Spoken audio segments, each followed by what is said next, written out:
Mesdames et messieurs, bonsoir. Bienvenue pour cette nouvelle soirée de l'Unipop Histoire. Vous allez voir que ça aurait pu aussi être une soirée de l'Unipop Art, littérature et cinéma, et je dirais même architecture. Alors, nous allons avoir le plaisir de vous présenter un grand coup de cœur de l'équipe du Jean Eustache. C'est L'inconnu de la Grande Arche, et j'ai le grand plaisir d'accueillir le réalisateur Stéphane Demoustier. Bonsoir. Bonsoir. Bonsoir à toi, on est ravis de t'accueillir. Alors, Stéphane, c'est la première fois que vous venez à l'Unipop, mais c'est la deuxième fois que vous venez au Jean Eustache. Vous êtes venu en 2023 pour un film qui avait conquis le public, c'était Borgo, avec dans le rôle principal Afzia Herzi, qui était une surveillante de prison tout à fait étonnante. Nous allons présenter le prochain film d'Afzia Herzi en tant que réalisatrice dans les semaines qui viennent, donc on la retrouvera, sans doute pas un hasard. C'est même dans quelques jours. Dans quelques jours, tout à fait. Et donc ce soir, donc vous venez nous montrer L'inconnu de la Grande Arche. Voilà. Alors bonsoir à tous. Donc effectivement, je n'étais jamais venu pour une soirée Unipop et je suis très heureux d'être là.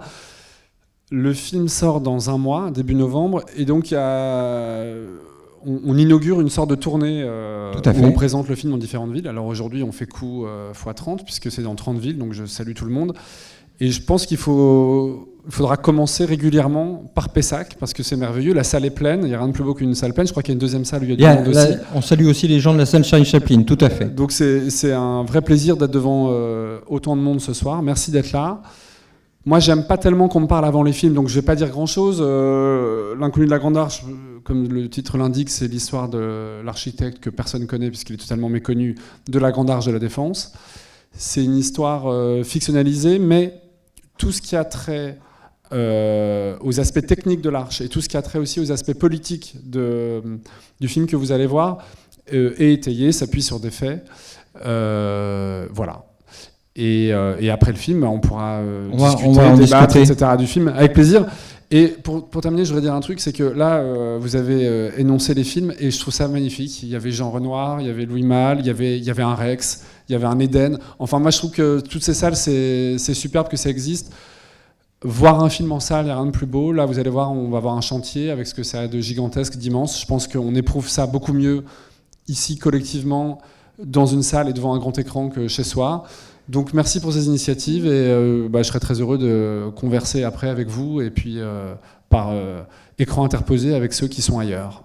Exactement. Merci beaucoup, bonne projection. Merci. Et à tout à l'heure. Merci beaucoup pour votre accueil chaleureux. Alors on a plein de questions à poser sur ce sujet si original, si passionnant, au croisement de la politique, de l'architecture, de l'esthétique et du cinéma, bien évidemment. Alors, peut-être pour lancer un peu, et puis après, bien sûr, on passera le micro dans la salle à Pessac, mais on recueillera aussi les SMS des autres salles. Avant ce film, il y a un livre, peut-être que vous avez dévoré, si j'ai bien compris. Oui, il y a un livre de Laurence Cosset que j'avais lu il y a quelques années, qui s'appelle La Grande Arche, qui retrace toute l'histoire de l'Arche, qui va plus loin dans le passé, puisque... elle remonte au projet précédent, puisque c'était un peu un serpent de mer, le fait de construire là-bas. Dans ce film, il y avait presque un point aveugle qui était qui est Spreckelsen. Il était évoqué, mais absolument pas développé, puisqu'on n'a aucune information sur cet homme. Il était inconnu quand il est arrivé sur ce projet. Il est mort avant la fin du chantier, si bien qu'il y a très peu de documentation sur lui. Il y a aucune monographie, il n'y a pas de véritable interview longue, il y a un reportage qui existe. Mais donc il y a très peu de choses sur lui. Donc c'était vraiment le point aveugle du livre, et c'est ce qui m'intéressait, c'était le mystère de ce type que j'ai voulu investir avec ce film. Mais alors, du coup, là, pour préparer quand même le film, vous avez dû rechercher justement des informations sur lui, j'imagine, et puis sur sa relation avec François Mitterrand, qui est une relation particulière quand même. Mais le livre quand même était très documenté, notamment sur les aspects politiques et tout ce qui avait trait au chantier. Donc là-dessus, j'avais des éléments sur lesquels m'appuyer. Après, j'ai parlé quand même avec des gens qui l'avaient côtoyé, il en reste quelques-uns. Donc j'ai recueilli quelques témoignages, même de première main, sur des gens qui l'avaient côtoyé. Mais ça restait des bribes. Et sur sa vie privée, on a strictement rien. Donc là, je me suis projeté, je me suis imaginé ce qu'il avait pu en être. Le destin de ce type est quand même inouï parce qu'il est passé il est passé à la faveur d'un simple dessin et du génie d'un dessin d'ailleurs, du statut d'anonyme. Il était professeur à Copenhague, il n'exerçait plus comme architecte, à l'architecte qui conduit ce qui était à l'époque le chantier le plus prestigieux au monde. Il faut se rendre compte que Bouygues était à la pointe de ce qu'on pouvait faire techniquement à l'époque, et que l'ampleur de chantier, le fait que ce soit un concours anonyme et international, fait qu'il a eu un retentissement immense. Ce concours avait eu un retentissement immense, et ce chantier aussi qui était un vrai défi technique. Donc voilà, de passer comme ça de l'ombre à la lumière, si vite, si fort, à cet âge-là aussi, c'est complètement inédit, et je trouvais ça passionnant. Alors, ce qui est évidemment très surprenant, c'est l'ouverture du film. C'est-à-dire que strictement personne ne le connaît, mais non seulement ça, mais on voit, enfin ce que vous mettez en scène, c'est que le choix de ce projet gigantesque est basé sur un dessin. Oui, les concours n'étaient pas ce qu'ils sont aujourd'hui, donc effectivement le dossier était très succinct, et c'est vraiment son dessin qui a séduit tout le monde et qui a fait l'unanimité, c'est-à-dire que tous les observateurs et même les autres concurrents ont tous admis que cette idée de faire un cube et un cube ouvert, c'était quand même une idée géniale, parce que tout le monde était terrorisé par que faire de cet axe royal. Cette perspective, c'est quand même une grande réussite, c'est un joyau patrimonial. Donc comment à la fois s'inscrire dans la modernité, être radical, mais respecter aussi cette perspective. Et c'est vrai que ce que proposait Spreckelsen, donc il n'y avait pas qu'un cube, d'ailleurs il y en avait plusieurs, mais enfin le cube principal en tout cas n'obstruait pas la perspective. Et quand on voit aujourd'hui les autres projets qu'il y avait en face, puisque je crois que le jury, il y avait 400 et quelques candidats, le jury a retenu 5 ou 7 propositions, et Mitterrand a tranché parmi ces 5 ou 7 propositions, et il a choisi le dessin de Spreckelsen. Il y avait des conjectures, c'est-à-dire qu'on supposait que tel projet c'était de un tel, etc. Et sur celui-là, ils se sont trompés. C'était le seul inconnu d'ailleurs des 7, les autres c'est que des grands noms. Mais quand on voit les autres projets aujourd'hui, il y avait un mur avec des LED, etc.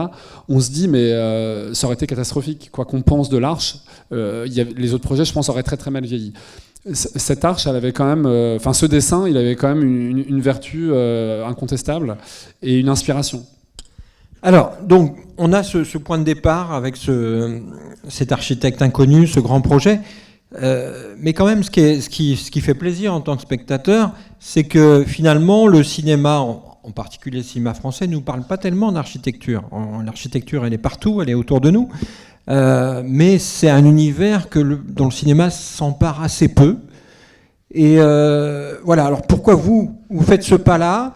Et peut-être vous avez des références Non, dans c'est le vrai. domaine. Vous avez raison, il y a assez peu de films d'architecture. Je pense que sur le papier, c'est un peu effrayant. Moi, quand j'ai eu envie de faire ce projet, je me souviens que j'y allais presque sur la pointe des pieds, parce que quand je vais voir un producteur puis un distributeur et que j'explique que je veux faire un film qui va coûter un peu cher, puisqu'il y a quelques effets spéciaux, puis que c'est un film d'époque, sur l'architecte de l'Arche de la Défense, sur le papier, c'est pas très glamour, c'est même un peu effrayant.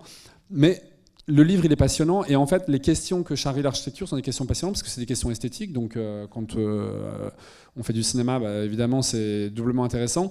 Et puis, c'est des questions politiques, en fait. Questionner l'architecture, c'est questionner notre vie collective, et donc ça a une dimension politique. Et d'ailleurs, quoi qu'on pense de Mitterrand, quoi qu'on pense d'ailleurs de certains écueils que montre le film, sur la manière dont ce chantier et cette gouvernance a été menée, la vision de Mitterrand, elle est là, elle est présente. La volonté politique de Mitterrand, elle est manifeste. Et elle a aussi quelque chose d'admirable, je trouve, de faire confiance à la faveur d'un concours ouvert à quelqu'un, de donner les clés du camion à un étranger. Je trouve qu'il y a aussi beaucoup de panache et de grandeur dans le dessin mitterrandien, même si il agit de manière il agit comme un président monarque dans une grande tradition française. Donc là aussi, on peut considérer que c'est pas totalement démocratique, mais il y a une vision politique et c'est vraiment intéressant. Et aussi, on a un président qui dit, à l'époque, la France était plus riche qu'aujourd'hui, il y avait une sorte de grâce budgétaire, surtout au début des années 80, mais qui dit on va allouer on va mettre l'argent dans la culture, parce que c'est un bien partagé, et on va... Et il a changé d'ailleurs la face du monde culturel français, Mitterrand. Ce que je veux dire par là, c'est que le génie, il n'est pas uniquement chez Spreckelsen, il est aussi dans l'écosystème de l'époque. C'est comme pourquoi en France, on a un cinéma qui est très prolixe, etc. Prolifique. Pourquoi ? Parce qu'on a un système qui le permet. Le génie, il est dans le système aussi, et parfois on a tendance à l'oublier. Le film raconte ça aussi. Alors, dans les difficultés, voilà, quand on est néophyte, j'ai envie de dire, on découvre votre film, on se dit, puisqu'il va s'agir de concevoir, mais aussi de construire cet Arche de la Défense, vous allez mettre en scène un chantier. Comment vous faites pour mettre en scène un chantier, c'est-à-dire non pas l'arche qui est terminée, mais l'arche qui est en train de se faire, qui est un truc délirant. Déjà, un film, c'est un chantier, mais voilà, c'est un chantier sur le chantier. C'était le grand défi. C'était évidemment le grand défi de ce film, c'était ça. Il y avait un peu l'époque et certains lieux de pouvoir auxquels il fallait vraiment qu'on accède pour que ce soit crédible. L'Élysée, il fallait que ce soit à l'Élysée, il y avait des choses comme ça. Les Champs-Élysées, n'en parlons pas. Et puis, il y avait le grand défi du chantier. Il fallait qu'on croie dans ce chantier, sachant que on n'avait pas les moyens de faire autant d'effets spéciaux que certains blockbusters. Et puis, en plus, c'était pas non plus mon projet ni mon envie. Donc, il fallait trouver un moyen intelligent de pouvoir rendre compte de ce chantier. On a utilisé une méthode qui nous est venue en cours de route, en cours de préparation, c'est qu'on est parti de photogrammes existants. C'est un chantier qui est ultra documenté, puisque, comme je t'ai dit, c'était un chantier phare à l'époque. Donc, il y avait énormément de photos qui ont été prises en permanence de ce chantier. Et nous, on est parti vraiment de photogrammes existants pour les plans larges qu'on a animés. Et les choses qu'on a construites, c'est sur les plans plus rapprochés, on a construit ce qui était à hauteur des personnages uniquement. Donc ça a impliqué d'énormément préparer, même de storyboarder, ce que moi, à mon échelle, j'avais jamais fait. Mais ça a permis d'avoir ces plans larges qui sont quand même assez forts. Assez spectaculaires, oui. Très spectaculaires, et qui ont un truc de vérité en plus. C'est pas des images digitales, c'est pas des images numériques, puisqu'on s'appuie vraiment sur une matière préexistante, et que les VFX ont animé. C'était assez excitant à faire. Voilà. Alors, évidemment, c'est un film qui est incarné, hein, avec un casting, franchement, bravo, parce que est-ce qu'on aurait pensé à Xavier Dolan dans ce rôle-là? Je pense qu'il y a que vous pour avoir une idée qui est aussi géniale et surprenante. C'est une idée qui arrivait tardivement, mais qui s'est imposée après. C'est-à-dire que Xavier Dolan, effectivement, on ne l'imagine pas pouvant faire ça. Après...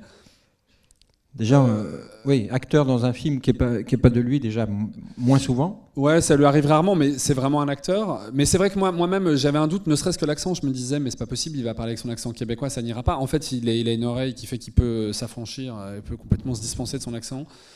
Et puis, en fait, j'ai rencontré beaucoup d'acteurs pour ce rôle, parce que c'était un rôle sur lequel j'arrivais pas à me déterminer. Et c'est le seul, quand je l'ai rencontré, Xavier Dolan, qui aimait totalement ce personnage. C'est-à-dire qu'il le jugeait absolument pas, il le regardait absolument pas avec distance. Il l'aimait et il voyait bien que c'était quelqu'un qui mettait toute sa force, toute son énergie, toute sa passion au service du cube. Parce que c'est vrai aussi, on peut dire qu'il est intriguant, qu'il est manipulateur, ambitieux, tout ce qu'on veut. Oui, il a ça, mais c'est aussi quelqu'un qui a mis toute sa force de travail au service du cube, qui s'est mis au service depuis sa place à lui, qui était celle de haut fonctionnaire. Et ça, Xavier Dolan, il l'a tout de suite entendu, compris, et il a voulu porter ça, et ça m'a assez plu. Et après, un casting, c'est des contrastes aussi. Moi, ça m'intéressait qu'à côté de Claes Bang, qui a quand même presque une forme de rigueur, voire de rigidité, oui, il est très qui est très ancré, qui est très impressionnant. J'aimais bien avoir, et qui est immense en plus, j'aimais bien avoir Xavier Dolan qui est comme un trublion autour, qui court dans tous les sens, qui a une toute autre énergie. Ça fait tout de suite un contraste que je trouvais déjà comique et puis intéressant pour relever les personnalités des uns et des autres. Bon, il y a aussi Michel Faux dans le rôle de François Mitterrand. Donc on disait tout à l'heure que Mitterrand, il a été interprété par Michel Bouquet notamment, par Trintignant plus ou moins évoqué. Et donc là, vous avez fait un parti pris où il ne ressemble pas forcément à Mitterrand physiquement, mais ça marche quand même. Ouais, c'est-à-dire qu'avec Michel Faux, au tout début, il m'a demandé on s'est demandé par quel bout prendre ce personnage, et on s'est tout de suite mis d'accord sur le fait qu'on voulait ni faire de l'imitation, ni faire de la parodie, mais qu'on voulait faire une évocation de Mitterrand. Et après, c'est le génie de Michel Faux de trouver comment faire cette évocation. Je pense qu'il le fait de manière minimaliste, mais en fait, d'arriver à ce minimalisme-là, c'est un travail merveilleux. Et c'est vrai que c'est étonnant, on éprouve Mitterrand alors qu'il ne ressemble absolument pas à Mitterrand, mais il a trouvé quelque chose dans une forme de distance, parfois même de détachement, et en même temps, une nature qu'il a trouvée qui correspond bien à celle de Mitterrand, sans jamais travailler l'imitation. C'est vraiment une évocation. Alors, votre point de vue à vous sur le personnage, parce qu'on a l'impression qu'il y a une espèce de balancement entre une forme d'ironie un peu sur le côté monarchique du personnage et en même temps une forme d'admiration sur le côté visionnaire, le fait de donner, comme vous l'avez dit, une belle carte. Non, mais c'est ce que je vous ai dit tout à l'heure. D'abord, mon point de vue, ce que je souhaite surtout, c'est que les personnages, ils laissent à chaque fois aux spectateurs la possibilité de les interpréter comme les spectateurs le ressentent, et de pas forcément ni plaquer moi une idée que j'en ai, ni de les réduire à une idée trop manichéenne ou trop simpliste. Et sur Mitterrand, c'est valable, c'est-à-dire que comme je l'ai dit tout à l'heure, moi je trouve qu'il y a quelque chose d'admirable dans le panache dont il a fait preuve, comme vous l'avez dit, ce côté visionnaire, cette ambition qu'il avait, et en même temps c'est indéniable qu'à la fin il y a une forme de lâcheté de sa part à abandonner Spreckelsen, à ne plus répondre présent, et aussi il y a une forme de légèreté dont il est responsable parce que c'est le chef de l'État, dans la manière dont ce projet a été conduit, à la fois financièrement et même quand on parle de l'objet de ce bâtiment, l'objet n'a jamais été clairement identifié. Ce qu'on appelait le SICOM au début, c'était quand même une vaste fumisterie, vraiment une coquille vide. Et je pense que l'Arche souffre de ça jusqu'à aujourd'hui. Aujourd'hui, le toit de l'Arche n'est pas accessible au public, il est fermé, il est vide. Moi, j'ai eu la possibilité, quand je préparais le film, de visiter le toit de l'Arche. C'est des espaces qui sont sublimes, des espaces qui sont magnifiques. C'est un non-sens que ce lieu n'ait jamais trouvé sa fonction. Mais le verre était dans le fruit dès le départ, puisque au début, on ne savait pas ce qu'allait être ce bâtiment. Ouais. Alors, on a le sentiment qu'on voit finalement cet architecte se confronter au réel. Hein. À chaque étape du film, il y a une nouvelle contrainte. Et on ne peut pas s'empêcher évidemment de penser au travail d'un cinéaste qui, à un moment donné, a un projet de film.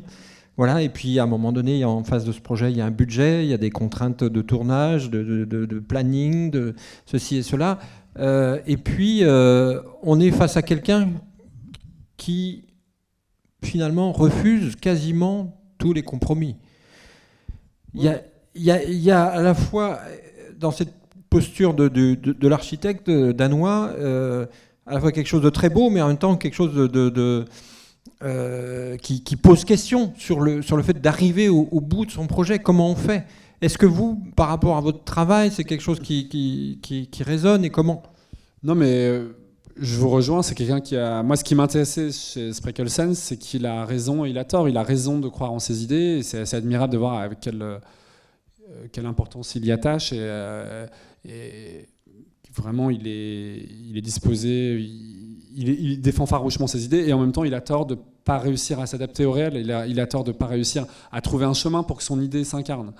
Donc et effectivement on peut faire un parallèle avec un réalisateur. Le principe c'est d'avoir une idée, après cette idée on la confronte au réel et on essaye en fait de l'enrichir quand elle se heurte au réel, plutôt que de se dire que c'est des compromissions et que notre idée se réduit.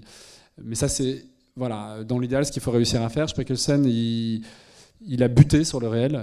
Je pense qu'il en meurt. Il meurt de ne pas réussir à faire ce qu'il veut, mais il meurt aussi d'abandonner ce qui était le projet d'une vie, je pense. C'est les deux à la fois. Mais comme pour Mitterrand, j'aime bien que ce personnage soit à la fois... admirable et comme je le disais, et en même temps je trouve aussi qu'il se trompe, qu'il se fourvoie. Alors, il y a quand même une très belle avant cette fin qui est effectivement qui est presque tragique, j'ai envie de dire. Hein. C'est une fin tragique. Ça commence comme un conte de fées, ça finit totalement en tragédie. Voilà. Mais avant cette fin tragique, il y a quand même une très belle scène où il enseigne. Ouais. Il enseigne l'architecture à des futurs architectes, des étudiants, des étudiantes. Et donc ça, est-ce que finalement, sa vocation, elle n'est pas là ? Probablement. Tout le monde n'a pas vocation à construire l'arche. Oui. C'est sûr qu'en tout cas, moi, j'aimais bien à la fin, quand je le remontre comme enseignant, je voulais raconter qu'il était passé à autre chose et qu'effectivement, il y a une forme de bien-être à être l'impression qu'il est épanoui dans un autre rapport. Voilà, il y a une forme d'épanouissement et dans un autre rapport. Et puis quand le souvenir de l'arche lui revient par la force des choses, puisque on le lui rappelle et qu'il va s'y confronter, là, ses démons ressurgissent et il est happé, enfin il est séché. Mais oui, c'est sûr qu'il y a une forme de bien-être, d'apaisement, chez lui, d'épanouissement quand on le voit enseigner. Et j'y tenais à avoir aussi ce visage-là de lui, de le voir enfin apaisé. Un petit peu comme le moment où, même si il est moins apaisé, mais il y avait aussi un côté parenthèse enchantée quand il va à Carrare. Ouais. D'un seul coup, les affres administrativo-politico-techniques de Paris disparaissent et il est de nouveau dans un rapport très pur aux éléments, il est de nouveau en contact avec la matière, avec l'essence de ce qu'il aime, de ce qu'il touche et probablement de ce qui l'intéresse le plus. Et quand il est avec des étudiants, où il y a un rapport probablement plus idéaliste à la discipline, etc., et il y a un truc de transmission aussi qui relève de la vocation, on voit bien qu'il est davantage dans son élément. C'est quelqu'un qui était profondément malheureux à la tête de ce chantier, et ça, tous ceux qui étaient témoins de chantier l'ont dit.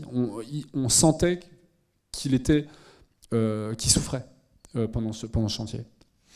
Alors, il y a sans doute des questions. Alors, j'ai déjà reçu une question qui n'est pas une question. De Florence du cinéma Jean Renoir de Pontcharrat. Ce film relate très bien la puissance de la conception architecturale et la difficulté rencontrée par les architectes à réaliser des projets en France où les décideurs n'ont que le mot impossible à la bouche et la propension absolue au bâclage et au dépouillement des projets. Là, ça devient un débat d'architectes. Oui, on sort du débat sur le film. Voilà. En tout cas, là, ce chantier, ils ont quand même réussi à en faire quelque chose avec un autre architecte français qui était donc Paul Andreu. Et je le précise pas à la fin du film parce que c'est postérieur au film, mais l'intégralité du marbre de la Grande Arche, il faut le savoir, a été remplacée en 2009 par du granit parce que le marbre s'effritait et que donc les blocs de marbre tombaient. Donc ça rajoute un peu à la gabegie quand même du truc, quoi. Alors, ça met un peu d'eau au moulin. Je ne sais pas. Il y a une question ici, ok, et après j'ai une question de Pressac. Bonjour, merci pour votre projet très original, mais j'ai pas pu m'empêcher de penser à un autre film récent sur un architecte, et avec aussi l'épisode Carrare. Est-ce que vous avez pensé à ce même film aussi ? C'est-à-dire que j'ai tourné, quand j'ai tourné ce film, le Brutaliste était pas sorti. Enfin, il était pas sorti. À vrai dire, je savais même pas. Quand j'ai tourné ce film, je savais même pas que le Brutaliste existait. J'ai appris en fin de tournage qu'il y avait un film sur un architecte qui s'appelait Le Brutaliste. Alors j'étais dans tous mes états, en me disant c'est vraiment pas de chance. Il y a jamais de film sur des architectes. Il y a un Américain qui fait un film là-dessus. Après, j'ai vu Le Brutaliste et qu'on aime ou qu'on n'aime pas le film, j'ai constaté que c'était un film très différent de celui-là dans ses partis pris et qu'en plus, c'était moins l'histoire d'un rescapé de la Shoah que l'histoire réellement d'un architecte. Donc je me suis dit, bon, tout va bien, sauf le passage à Carrare où je me suis dit, c'est fou, enfin vraiment, ça rend pas de chance, quoi. Bon, c'est comme ça. Je pense que les films sont tellement différents qu'il fallait bien qu'ils aient un point de ralliement. Tout va bien, on apprécie cette... Voilà, bon, donc il y a Carrare, mais donc, non, je le savais pas quand j'ai tourné du tout. Après, dès qu'il y a du marbre, on atterrit inévitablement à Carrare, donc bon. Alors, une question de Pressac. D'ailleurs, le marbre de Roissy, c'est aussi du marbre de Carrare. Bravo pour le film, sa mise en scène, ses acteurs, mais il y manque un personnage clé de cette histoire, Robert Lion, qui était le président de l'établissement public de la Défense, un grand serviteur de l'État qui fut vraiment à l'origine du projet et en fut son accoucheur. Pourquoi ne lui avoir pas fait une place dans le film, comme c'était le cas dans le livre ? La maîtrise d'ouvrage d'un tel projet peut difficilement être incarnée par un simple conseiller de l'Élysée, François Apressac. Alors, dans l'autre salle, il est François, ou il vous envoie il un est dans, SMS il est dans la salle de Pressac. Ah, Pressac, pas Pessac. Non, Pressac. Ah ouais. Le Louis Malle. Ouais, c'est pas Pessac. Vachement subtil. Non, alors, le personnage que joue Xavier Dolan s'appelle Subilon. Pourquoi ? Parce que c'est une fusion de Jean-Louis Subilot et de Robert Lion. Mais là, voilà. Donc, c'était une manière de rendre hommage à Lion, qui effectivement a joué un rôle important. Après, quand vous faites un film, moi, j'assume qu'à un moment, il faut aussi simplifier. Donc, il fallait qu'il y ait une personne qui incarne la maîtrise d'ouvrage et qui incarne l'administration ou l'État auprès de Mitterrand. J'ai décidé que c'était ce personnage que joue Dolan et pas deux.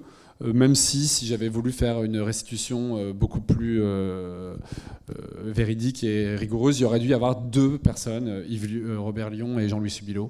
Je les ai fusionnés, voilà. Je les ai fusionnés dans leur fonction, absolument pas dans les caractères, parce que pour le coup, le personnage est un héritage de moi, ce que j'ai imaginé et de ce que Xavier Dolan en a fait. Oui. Alors ? Oui, moi je voulais juste revenir sur la question précédente, parce que j'ai vu dans mon enfance un autre film sur un architecte génial et intransigeant, c'était le film de King Vidor, Le Rebelle. Je voulais savoir si vous l'aviez vu. Enfin, quand la question a été posée, moi je ne pensais pas au Brutaliste, mais je pensais à The Fountainhead, qui est un film des années 50, enfin. Ouais, je l'ai vu aussi. Avec Gary Cooper. Je l'ai vu, c'est un très beau film. Il y a d'ailleurs aussi des scènes avec des blocs de marbre. Encore ? Voilà, je vous le dis, on n'y coupe pas dès que... Non, je l'ai vu. Après, c'est un film que j'avais vu avec intérêt. Et évidemment, les quelques films avec des architectes, je les ai vus. J'ai même vu aussi Fitzcarraldo, le mec a un projet gigantesque, etc., pour créer son opéra. Tous ces films-là, je les ai regardés, mais il n'y en a pas un sur lequel... Parfois, vous faites un film et vous avez vraiment une référence. Vous dites, tiens, ce film est comme un étalon ou une référence, parce qu'il faut regarder vers le haut. Là, le film de King Vidor, il est magnifique, etc., mais c'était pas une référence esthétique pour ce film, même si je l'avais vu avec plaisir. Alors, une question à Pessac. Bonsoir. J'avais une question par rapport au personnage de Otto. Parce que, comme vous disiez, il n'est pas très documenté. Donc, je suppose que c'est un personnage que vous avez écrit et que vous avez imaginé de zéro. Et j'ai été particulièrement frappée par donc la stature de Claes Bang et en plus, il y a des choix de costumes. Il est dans cette espèce de costume très flair qui lui donne une stature quasiment granitique. Et ses sandales chaussettes. Donc je me demandais d'où venaient ces choix, comment vous avez construit ensemble ce personnage. Claes Bang ne ressemble pas du tout à Spreckelsen. Mais c'est pas grave, puisque personne ne sait à quoi ressemble Spreckelsen. Et puis, parce que c'est pareil, c'est que l'idée c'est de faire une fiction et d'être dans l'évocation et pas dans l'imitation, donc c'était pas grave. Moi, quand j'ai rencontré Claes Bang, au début, j'avais pas pensé à lui parce que je pensais qu'il était suédois, puisqu'il avait joué dans The Square, donc j'ignorais qu'il était danois. Donc j'étais ravi après de savoir qu'il était danois et je me suis tourné vers lui pour qu'il joue le rôle. Et quand je l'ai rencontré, j'étais impressionné parce qu'il est immense. Il mesure 1m95. Et je me suis dit, mais déjà physiquement, je trouvais que c'était une aubaine pour le rôle. C'est-à-dire que physiquement, déjà, on voit qu'il est disproportionné. Déjà, on voit qu'il n'est pas à la même échelle que ses interlocuteurs. Il n'est pas à la même échelle que Xavier Dolan, quoi. C'est manifeste. Et après, quand on a pensé les costumes, c'était pareil. Je voulais surtout pas qu'on le ridiculise. C'est-à-dire que je voulais que son costume il soit élégant. De toute façon, Claes Bang, il a tellement d'allure qu'il a vite l'air élégant. Mais il s'agissait de trouver un costume qui soit singulier, mais qui soit élégant. Et c'est pareil, on nous parlait énormément des chaussures de Claes Bang. Tous les gens qui ont côtoyé, de Spreckelsen, tous les gens qui l'ont côtoyé parlaient de ses chaussures. J'ai jamais réussi à savoir ce qu'il avait exactement au pied, parce que selon les témoignages, on décrivait quelque chose de différent. Donc on a fini avec ces sandales. Parfois on nous décrivait des sortes de spatules davantage en bois, plus proche du sabot. Moi, j'ai jamais réussi à savoir, et sur les photos, on voit pas, il est coupé. Donc je sais pas ce qu'il avait au pied, mais on a décidé que ce serait ces sandales. Et pareil, ces sandales, je trouve que il les porte avec une certaine superbe. Et encore une fois, il leur donne presque de la noblesse, parce que avec son port altier, avec sa manière de se mouvoir, etc., il sublime les choses. Donc voilà, c'est de cette manière-là qu'on a construit on va dire, le personnage et sa silhouette. Alors, une question d'un spectateur de Vannes. Pourquoi le format carré alors que les plans larges sont somptueux? Bravo et merci. Mais parce que si ce film-là n'était pas carré, mais... Quel film serait carré? Quel film serait carré? Moi, j'adore le format carré, je trouve ça beau. Et puis là, on faisait un film sur un mec qui est hanté par un cube, donc par quand même la forme du carré revisité. Mais enfin... Et puis, je sais pas, moi, j'ai la croyance que le motif du cube ou du carré revient tout le temps dans le film. Et je me dis que si le format d'image aussi est carré, c'est une autre manière également de participer à cette sensation-là. Donc ça s'est imposé, ça donnait une bonne raison d'opter pour le format carré. Il y a une question à Pessac, oui. Oui, moi je voulais vous dire un grand merci pour ce film. Il y a une dizaine d'années, j'ai lu le livre et qui m'avait absolument passionnée, mais autour de moi, personne n'avait jamais entendu parler, personne ne connaissait. Et là, même en ayant lu ce livre qui est très détaillé en effet, on a un choc émotionnel en découvrant votre film, parce que ce personnage est vraiment très, très, très fort. Très fort. Donc pour ça, je voulais vous remercier. Et puis, vous dire que j'ai aimé particulièrement, parmi les images finales, le labrador avec son beau collier rouge qui grimpe ses escaliers. C'est très beau, c'est très, très porteur de poésie. Oui, c'est le labrador de Mitterrand. Et voilà. Mais ça m'a renvoyé à une petite anecdote que donne Laurence Cosset dans son livre au début, justement, puisqu'il y avait quelques voix un peu critiques autour de Mitterrand quand tout le monde s'est rendu compte que le choix s'était porté sur un architecte que personne ne connaissait, qui était très peu connu dans son pays d'ailleurs. Et les voix moqueuses disaient « c'est le Labrador qui a fait le choix ». Voilà. Ah ouais, je me souvenais plus qu'il y avait ça. Mais en tout cas, il faut savoir finir un film plastiquement, à défaut de le finir dramaturgiquement. Enfin, et moi, j'aimais bien cette image effectivement du Labrador qui apparaissait. Il y a quelque chose de magique à le voir. C'est quelque chose de l'ordre de l'esprit qui est encore là, quoi. Alors, justement. Donc, depuis l'auditorium de Sénaux à Annecy, bonsoir, j'ai eu l'occasion de voir l'année dernière, dans un festival de films d'architecture à Annecy, le documentaire de Jean-Marie Montangeran, La malédiction de la Grande Arche. Est-ce que vous l'avez vu? Ouais, je l'ai vu. Je l'ai vu parce que effectivement, il est sorti il y a à peu près 1 an, donc peu de temps avant que je tourne. Donc je l'avais vu. C'est un très bon documentaire qui raconte très bien différentes étapes. Qui est bien documenté, dans lequel Laurence Cosset d'ailleurs témoigne. Ça m'avait permis de constater ça m'avait confirmé qu'il y avait très très peu de sources, puisque je voyais bien qu'ils avaient eu accès à rien de plus que ce que j'avais déjà pu identifier comme source concernant Spreckelsen. Alors, justement, à propos de Laurence Cosset, pardon. Mais on avait discuté avec eux aussi pour savoir comment ils s'en étaient sortis pour les droits, parce qu'il y avait des histoires de droits. Est-ce qu'on peut filmer la chapelle qu'on voit dans le film, c'est vraiment une chapelle de Spreckelsen. Et dans le documentaire, il y avait aussi toutes les chapelles de Spreckelsen. Donc je me souviens qu'on avait discuté avec eux de ça aussi. Et donc, une question. Est-ce que vous avez travaillé avec Laurence Cosset? Non.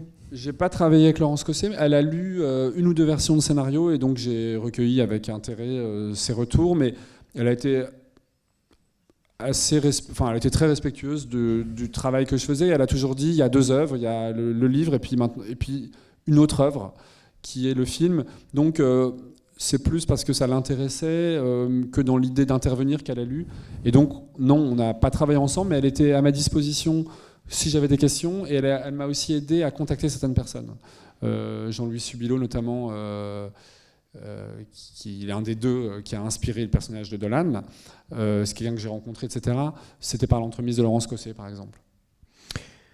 Ok, alors une autre question de Sarlat. La tombe de notre architecte est-elle sa vraie tombe ? C'est des questions très précises. Alors non, c'est pas sa vraie tombe, parce qu'en réalité, Spreckelsen, il est dans une fosse commune. Alors, oui, ce qui est sous-entendu à la fin, quand même. Ce qui est sous-entendu quand on parle du carré des indigents. Donc sa tombe n'existe pas. Nous, ça nous paraît presque extravagant ou un peu choquant qu'il soit dans une fosse commune. En réalité, c'est relativement... c'est pas si rare au Danemark de faire ça. C'est dans les usages. Et en tout cas, je trouve que c'est intéressant que ce personnage, qui a connu la lumière avec l'Arche, etc., fasse ce choix-là. Ça en dit aussi beaucoup je trouve, sur sa personnalité. Il a choisi de s'effacer. Donc sa tombe n'existe pas. Question à Pessac. Donc Swan Arlo et Xavier Dolan n'ont pas fini de la chercher. Voilà, c'est ça. Ce qu'on voit sous la pluie en plus.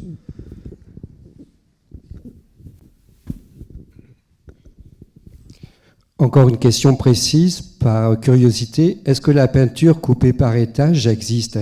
Oui.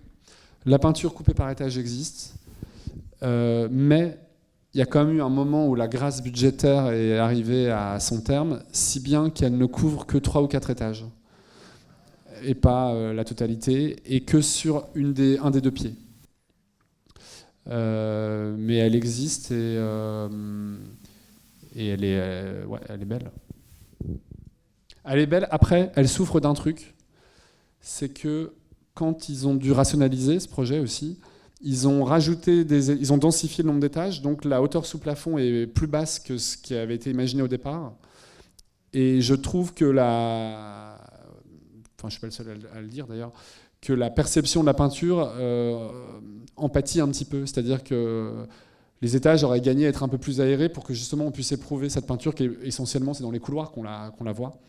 Et là, avec des couloirs très bas de plafond, elle souffre un peu. Donc en fait là, on l'éprouve le mieux, cette peinture, c'est dans le hall, dans l'accueil d'un des 2 pieds de l'arche. Parce que là, il y a de la hauteur sous plafond. Est-ce que, parce que là on parle beaucoup d'architecture et j'ai envie de dire que c'est assez logique, néanmoins c'est aussi un film politique, sur la politique de l'époque, ce qu'on disait un peu dans le début de notre échange, et en termes de travail, de préparation, vous avez fait un travail spécifique autour de Mitterrand et ses grands travaux, parce que là aussi il y a eu des livres sur les grands travaux de Mitterrand. Oui, après Non, après... Ma préoccupation, c'était que il fallait que les scènes avec Mitterrand, la cour qui l'entoure, etc., tout ça soit plutôt crédible. Mais je dirais pas que j'ai fait un travail spécifique. J'ai plutôt... il y avait des choses dans le livre de Laurence Cosset, et puis j'ai parfois discuté avec des gens qui connaissent un peu les rouages du pouvoir. Moi, dans une autre vie, j'ai travaillé un peu dans des ministères. Donc ça m'est pas complètement étranger, même si j'étais rarement allé à l'Élysée. Et après, je tenais très fort à ce qu'on puisse accéder à ces lieux de pouvoir, parce que c'est aussi eux qui, d'un seul coup, accréditent donnent du poids et rendent crédibles les scènes. Et voilà, je pense que c'est beaucoup plus facile pour Michel Faux d'être Mitterrand dans la cour de l'Élysée que dans une fausse cour de l'Élysée. Et on a pu accéder à l'Élysée, ce qui était une aubaine, alors dans des conditions très encadrées, etc. Et on a pu accéder aux Champs-Élysées, où là c'était encore un autre niveau de défi, parce qu'il y avait un double défi, il fallait accéder aux Champs-Élysées et il fallait qu'il fasse beau. Puisque Mitterrand se préoccupe... Pour la perspective, oui. Voilà, pour la perspective, la couleur, il faut revenir le soir, etc. Et c'est un tournage où il a fait que pleuvoir, sauf un dimanche matin d'octobre, où on avait un créneau de 3 heures. Alors c'était quand même miraculeux, on avait 3 heures, les Champs-Élysées bloqués, enfin une portion des Champs-Élysées bloquée pour nous. Donc on avait un carrousel de, je sais plus, de 150 voitures d'époque qui tournaient. Et après, c'est les effets spéciaux qui assurent la perspective. Mais ça, c'était merveilleux. On avait 3 heures, donc il fallait rentrer la scène en très peu de temps. Il y avait comme une opération commando pour y parvenir. Et c'était l'état de grâce, puisqu'il a fait beau. Un dimanche. Un dimanche, voilà. Alors, une question à Pessac. Alors, en venant au cinéma Jean Eustache cet après-midi et en imaginant votre film, je pensais que vous alliez parler, premièrement, de Jack Lang. Et deuxièmement, je pensais que vous alliez parler des autres projets. C'est ce que disait François Aimé, des autres projets d'architecture à cette époque-là. Parce qu'à cette époque-là, dans Paris, on parlait beaucoup de la bibliothèque du Louvre, de la bibliothèque Mitterrand, du Louvre. Il y avait des tas de projets qui étaient... Et puis l'Institut du monde arabe. Et bon, pourquoi vous n'avez pas parlé de Jack Lang ? Alors, Jack Lang a vu le film cette semaine, figurez-vous. En compagnie de François Hollande. Il y avait une projection à Paris organisée par le Conseil national de l'art, donc il l'a vu. Il faut savoir que c'était un projet de Lyon et pas de Jack Lang. C'est surtout Lyon qui a suivi ce projet et pas Jack Lang. Ils s'étaient un peu séparés les projets. Et Lang a jamais été directement à la manœuvre sur l'Arche. Donc c'était quand même là une bonne raison de ne pas en parler. En plus, si je le mettais en scène, j'avais peur que ça prenne beaucoup de place. Et non, mais je le dis avec tout le respect et même l'admiration que j'ai pour Jack Lang, mais ça devient presque un sujet en soi, Jack Lang qui mériterait autre chose. Déjà, sans évoquer les grands travaux dans leur complétude, etc., il y a un petit aperçu avec la pyramide de Paye dont on voit le chantier. C'était une manière de raconter qu'à cette époque-là, ça construisait beaucoup, et que Mitterrand avait plusieurs projets. Mais moi, j'ai décidé de me concentrer sur cet épisode-là et sur l'aventure ou la mésaventure de Spreckelsen. Donc, il n'y avait pas forcément la place pour autre chose. Mais le fait de montrer la pyramide, j'y tenais énormément, alors que, par exemple, à un moment, quand vous faites un film et qu'il manque toujours un peu d'argent, à un moment, donc, on arbitre sur qu'est-ce qu'il faut retirer, et la question se posait de retirer ces scènes au Louvre, parce qu'il y avait des effets spéciaux, que ça coûtait un peu d'argent, parce que tourner au Louvre, ça coûte cher aussi. Et j'ai insisté pour qu'on le garde parce que ça me paraissait essentiel pour raconter l'époque. Il fallait qu'il y ait ça, pour donner toute la profondeur à ce qu'était cette époque-là. Donc on l'a gardé, et c'était une manière d'évoquer les grands travaux. Les deux se parlent, absolument. Mais les deux se parlent sur la perspective, et puis à ce moment-là, pour Spreckelsen, qui apprend que son arche est en danger, en péril, de voir que juste à côté, il y a Paye qui est en train de sortir de terre. Évidemment, c'était doublement cruel. Et ça le piquait d'autant. Alors, il y a une autre question à Pessac, c'est ça ou pas ? Non, une remarque, c'est juste que... Pardon, Spreckelsen, c'est un mythe pour beaucoup d'architectes. Moi, j'étais étudiant à cette époque-là, et j'ai découvert plus tard, je regardais tous les projets de Mitterrand, de Paris, ils ont été admiratifs, et on a découvert plus tard l'histoire de Spreckelsen. Et pour moi, entre autres, c'était un mythe, parce que c'était l'archi qui avait gagné un concours, pour une fois, sans triche, sans magouille, sans rien, à la régulière, avec la bonne idée. Et pour une fois, c'est un concours d'idées qui a gagné. Après la réalisation, on sentait bien que c'était compliqué, parce qu'au départ, comme vous l'expliquez, le programme n'est pas forcément très clair. Il est question d'avoir le ministère pas de la DDE, mais de l'équipement, qui est d'un côté de l'Arche, et de l'autre côté, un ministère de je ne sais pas quoi, qui faisait plus ou moins des rivalités aussi politiques entre eux. Donc ça rendait le projet déjà un peu flou. Et Spreckelsen, là-dedans, lui, il n'avait qu'une vision... sculptural de son projet, en fait, d'où le travail à Carrare, d'où la référence à Michel-Ange. Effectivement, il passe outre à toutes les problématiques techniques, politiques, etc. Ce qu'il veut, lui, c'est un geste. Et c'est exactement ce qu'a réussi à faire Ming Pei. Ça a soulevé plein de problèmes, n'empêche que honnêtement, on n'a jamais imaginé une meilleure idée que la pyramide au cœur du Louvre. C'est la meilleure réponse qui pouvait être faite. Et cette arche, c'était aussi la meilleure réponse qui pouvait être faite dans l'alignement des Champs-Élysées. Surtout que ce qui se construisait tout autour dans ce quartier d'affaires, là, c'est pas forcément joli, in fine. Et à vivre, ceux qui n'ont jamais fait l'expérience d'aller dans ce quartier et de traverser à pied du pont de Passy, comment s'appelle ce pont déjà Oui, enfin bref, de remonter. Il y a le pont de Neuilly. Voilà, ça, le pont de Neuilly, et de remonter jusqu'à l'Arche à pied. Et travailler ce quartier à pied, ça va vous donner une idée de la déshumanisation d'un travail d'architecture qui n'est pas l'architecture d'ailleurs, c'est le pur aménagement. Ouais, Sprekelsen disait qu'à la Défense, l'Arche devait être l'âme de la Défense. C'est ça. Et c'est vrai c'est un lieu qui est complètement avec des bâtiments inhumain, comme glaciaux, des bâtiments de verre. Tout est anguleux, l'arche aussi, vous me direz. Mais c'est vrai que ce bâtiment se singularise complètement. Et aujourd'hui encore, il y a quelque chose quand même d'assez magnétique. Il souffre de désamour parce qu'on n'a aucun rapport affectif à l'Arche, parce qu'on n'a pas de rapport affectif au quartier de la Défense, et puis parce qu'il ne s'y passe rien qui nous engage collectivement. Exactement. Mais il manque le toit. Il manque le toit, ouais. Qui est sublime, mais qui est fermé au public. Et qui est totalement fermé. Après, on peut aller sur le toit, c'est encore autre chose, où là, c'est absolument merveilleux. Mais c'est vrai que c'est rageant de se dire que pour l'instant, rien n'est fait ni du toit, ni sur le toit. Mais autrefois, on pouvait y aller. Hein. Ça a été autrefois, on pouvait, ça a été un espace d'exposition, etc. Mais bon. À titre de référence, pour ceux qui ne percutent pas sur l'ambiance de la Défense, c'est Mariadec, c'est le village des Schtroumpfs à côté. C'est sympa, quoi. Ça vous donne l'ambiance. Alors, une dernière question, parce que donc, ce qui est évidemment assez frappant, c'est que l'univers de l'architecture, à ce moment-là, sur ce projet-là, est un univers masculin.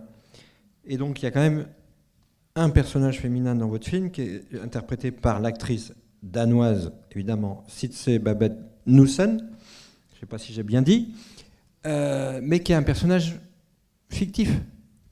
Oui, alors il avait vraiment une femme, qui existe toujours d'ailleurs, mais pareil, elle n'a jamais répondu à aucune question d'aucun journaliste, donc on ne sait rien d'elle. Donc moi, tout ce que j'ai écrit de leur relation et même de son caractère à elle, c'est quelque chose que j'ai imaginé.